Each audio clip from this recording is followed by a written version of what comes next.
जय जगन्नाथ। नमस्कार दर्शक बंधु। आज आसतु जाना शुक्रंकर जो राशि चलन होची एप्रिल 19 तारिख रे आपणकर प्रत्येक व्यक्ति जीवन में कौन कौन आनिब प्रभाव जानिबा।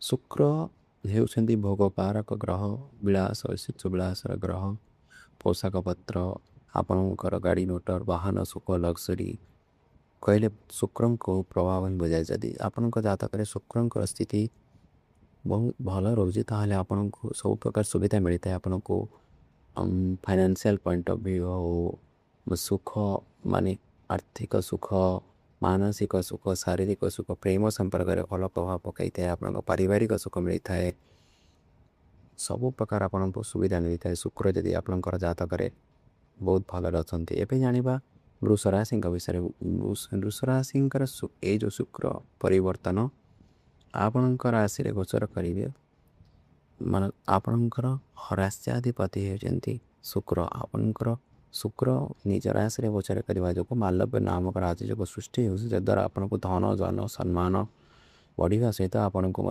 विभिन्न स्तर में सम्मानित आपन जश बढ़ आपन को बिजनेस बहुत लाभ मिल। आपन सरकारी क्षेत्र में सुविधा सुजोग मिल। आपड़ जदि किसी चाहते विशेष पाठ पढ़ा कि जॉब करने को चाहते से भल कल मिल गुड न्यूज पाइबे। आपड़ कौन करेंगे यही समय बहुत निजर देहपाई निजर देहर जत्न नापी आप पोशाक पत्र परिधान में बहुत अर्थ व्यय करेंगे। आपणकर यदि किसी बह प्रस्ताव आप आगुरी घरे चाहते बह प्रस्ताव स्थिर होपण समय कला क्षेत्र में बहुत सुफल मिल। जदि किसी एक्टिंग लाइन में कम कर आपको बहुत सुफल मिल। आप सबु क्षेत्र में प्रशंसार पात्र हे।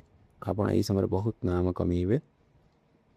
बहुत किसी भल अच्छे मसटी आपण जदि मो भिडियोटी भल लगुच दयाकोरी लाइक शेयर सब्सक्राइब करेंगे। जय जगन्नाथ।